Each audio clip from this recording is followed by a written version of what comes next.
Lodi, naimbitahan nga pala tayo dito sa grand reopening at 6 years anniversary ng Inasal Restaurant dito sa Arliga. Isa to sa mga favorite kong Inasal Restaurant dito sa Dubai.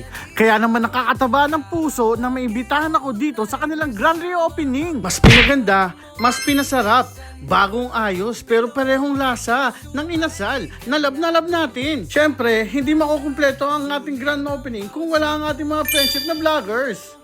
May crispy, isaw na bagong ihaw. Palabok na malasa, sigurado kang mapapawaw. Pampatanggal uhaw, halo-halo espesyal. Sa bawat kutsara, kwento'y mas masarap pa sa fa. Mike sa kanan, kutsara sa kaliwa. Habang kumakain may pa. Syempre, nandito pa rin ang all-time favorites natin tulad ng chicken inasal na juicy at smoky. Lumpia na crispy sa bawat kagat. Palabok na masosi. At ang pampalamig sa mainit na panahon, ang halo-halo na hindi tinipid sa sangkap. Take note mga lods, unlimited rice yan ha, hindi ka mabibitin. Kaya kung hanap mo ay masarap na food, karaoke bonding with tropa, dito ka na sa Inasal Restaurant with Karaoke Room. Masarap na, masaya pa. Video ke pa, tawagin mo na si tropa.